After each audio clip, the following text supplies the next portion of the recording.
Assalamualaikum warahmatullahi wabarakatuh. Sobat-sobat subscriber yang berbahagia dimanapun kalian berada, semoga dalam keadaan sehat, tak kurang satu apapun. Kali ini saya akan membacakan novel dengan judul Akibat Pelit pada Anak dan Istri, memasuki episode ke-18 dengan judul Balasan Telak Membuat Nyalinya Menciut. Panggilan sidang. Kira-kira seperti apa kisah lengkapnya? Namun sebelum saya melanjutkan untuk membacakannya, ada baiknya untuk yang belum subscribe silahkan diklik tombol subscribe, kemudian tekan tombol loncengnya supaya tidak ketinggalan jika sudah ada video terbaru. Terima kasih. Wait, kalau kamu sama Aris jadi pisah, nanti pulang ke Solo saja ya. Daripada di sana nanti gimana hidup kamu sama Zahra. Ibu gak tega lihat kalian menderita. Kulihat pesan dari ibu yang terkirim beberapa menit lalu. Ibu pasti sangat mengkhawatirkanku dan Zahra saat ini. Takut jika kami terlantar atau kekurangan. Tapi aku sudah pikirkan dan putuskan untuk tetap tinggal di sini. Aku yakin akan sukses di kota ini nanti.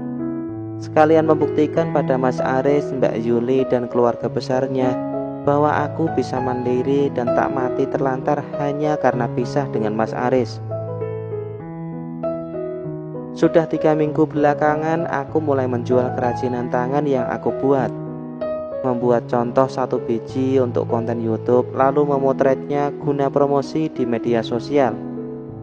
Tak menyangka jika responnya benar-benar positif. Bahkan sudah seminggu ini aku dikejar-kejar orderan online, bros hijab atau tospin hijab puluhan lusin.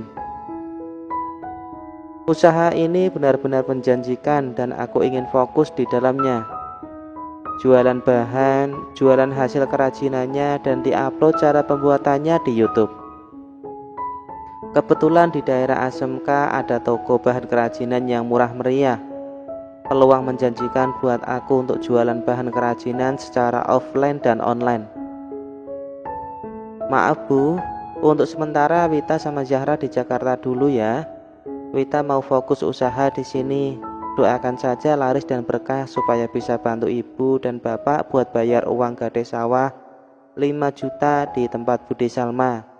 Bukannya 3 bulan lagi jatah gadenya selesai, biar bapak bisa menggarap sawahnya lagi. Kukirimkan balasan buat ibu agar dia tak terlalu mengkhawatirkanku. Mulai saat ini aku mulai fokus membahagiakan ibu dan bapak, melunasi hutang-hutangnya karena selama ini aku gak bisa bantu apa-apa. Tiap kali minta uang sama Mas Aris buat mencicil hutang bapak, dia selalu banyak alasan. Apalagi kalau ada Mbak Yuli, otomatis meremehkan dan mencaci. Memangnya menjanjikan, Wit. Ibu takut kamu sama Zahra terlantar di sana. Apalagi kota besar, apa-apa harus beli. Kalau di sini masih lumayan, kita punya kebun sendiri. Meski nggak luas bisa buat ditanami sayur mayur. Insya Allah nggak akan kelaparan. Lagi-lagi ibu membalas pesanku. Begitu khawatir, apalagi selama ini yang ibu tahu aku nggak kerja. Hanya di rumah saja mengurus Zahra. Zahra yang juga sering kambuh sakitnya tiap kali kecapean. Ibu tenang saja ya, kita sudah punya penghasilan bulanan. Nanti buat tabungan buat beli motor sendiri, usaha jualan bahan dan kerajinan juga lancar. Minggu depan rencananya mau transfer ibu buat nyicil uang gade itu. 2 juta dulu karena gajian Wita sebagian sudah buat modal usaha. Insya Allah 3 bulan ke depan cukup 5 juta. Bapak pasti sangat senang karena punya kegiatan lagi menggarap sawahnya. Sudah Bu, sekarang yang penting ibu berdoa saja buat Wita dan Zahra supaya sehat dan lancar rezekinya. Kami baik-baik saja kok. Kukirimkan lagi balasan untuk ibu. Alhamdulillah ibu mengerti, bahkan mendoakan kebaikan untukku dan Zahra.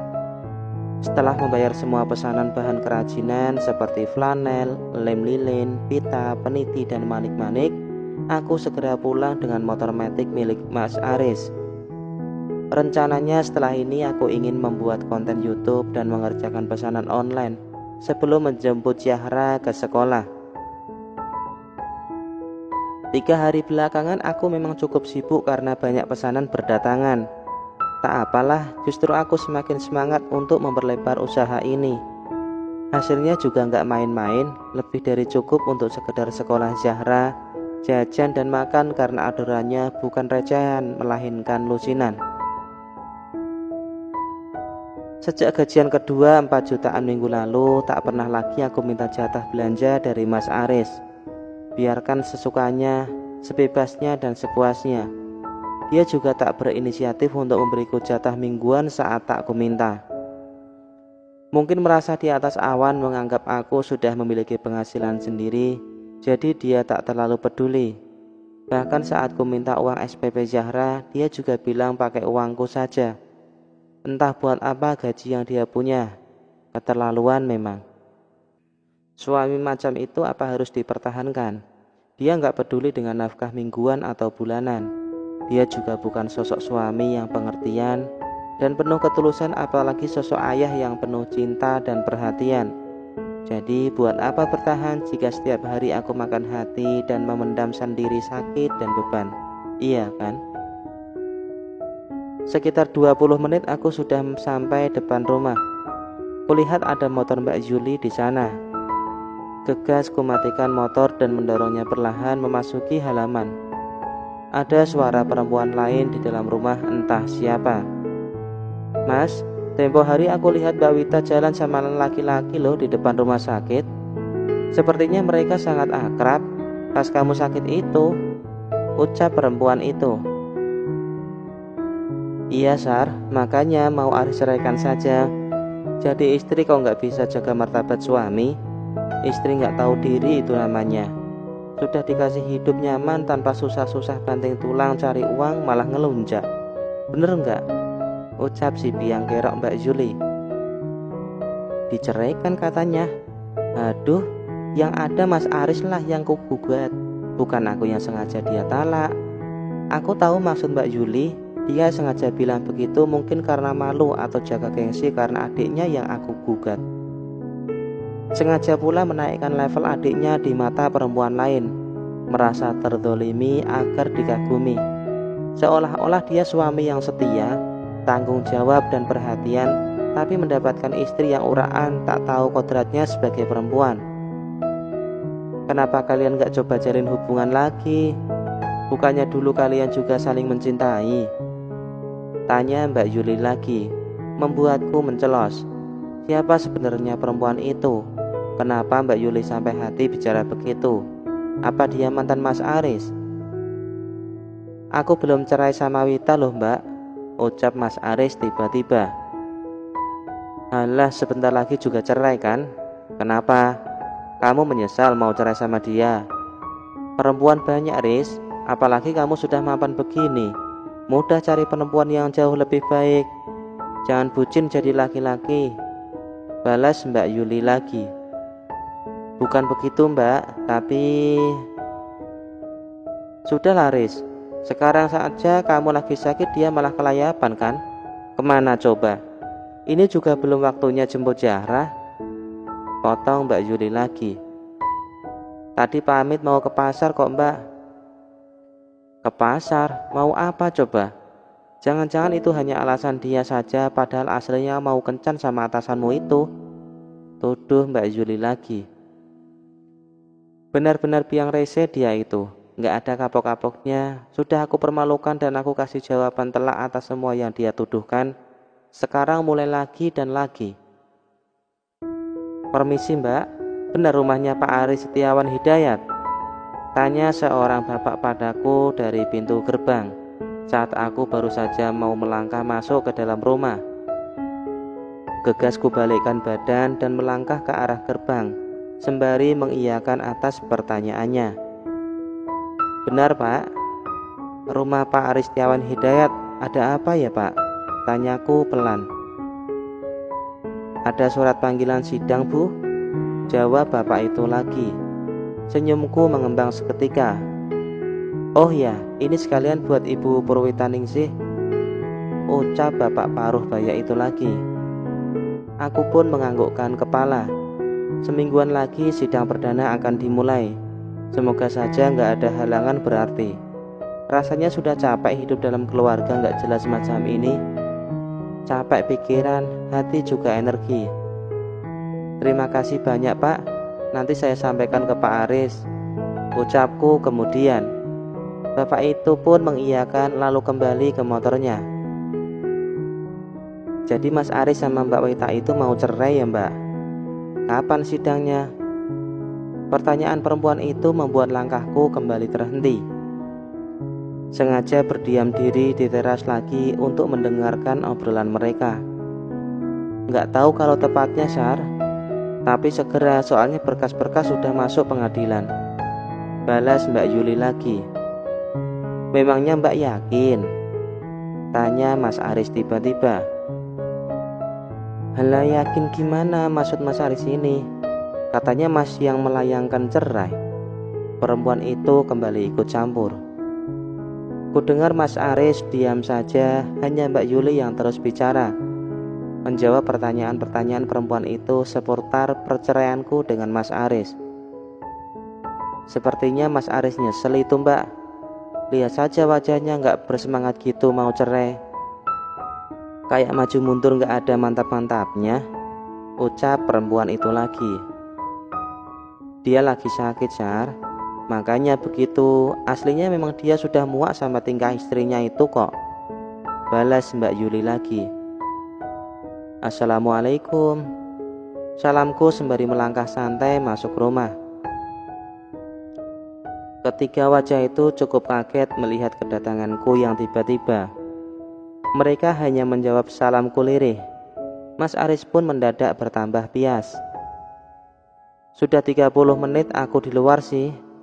Cukup lama ya mendengar kalian gibah. Duh, jadi ikut kecipratan dosanya aku karena nguping orang-orang doyan bikin dosa, ucapku santai sembari duduk di sofa, melihat satu persatu ke arah mereka. Jadi kamu nguping pembicaraan kita-kita, Wit? Tanya Mbak Yuli kaget.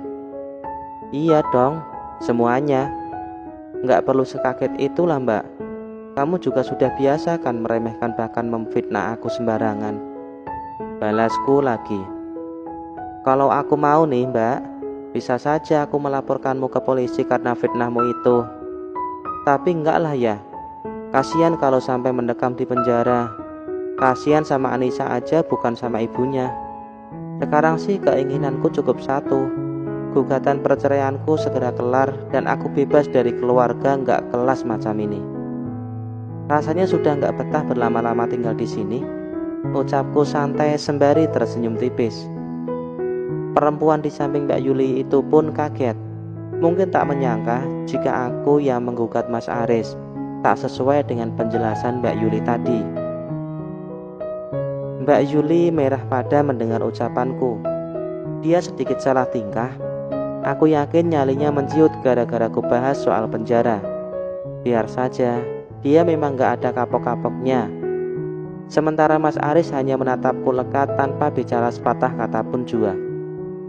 Aku juga tak paham apa yang kini dipikirkannya. Selamat ya Mas, akhirnya kamu dapat panggilan sidang minggu depan. Jangan lupa datang. Kalaupun gak datang juga lebih bagus karena justru mempercepat proses perceraian, ucapku lagi membuat kedua mata Mas Aris membulat lebar seketika sembari menatap amplop yang kuletakkan di atas meja. Jadi kamu benar-benar... Iya Mas, kamu pikir aku bercanda? Enggak ya, aku sudah gerah berada di rumah ini lama-lama. Oh ya, kalau kamu mau berhubungan dengan perempuan itu, silakan saja. Tapi baiknya nunggu sah jadi duda. Jangan terlalu ngebet, ingat dosa zina, balasku lagi sambil melangkah pergi membawa belanjaan dari pasar tadi. Nah demikian tadi keseluruhan kisahnya di episode ke-18. Jangan lupa komen, like, dan subscribe, serta bagikan cerita ini ke teman-teman kalian. Terima kasih sudah menyaksikan. Wassalamualaikum warahmatullahi wabarakatuh.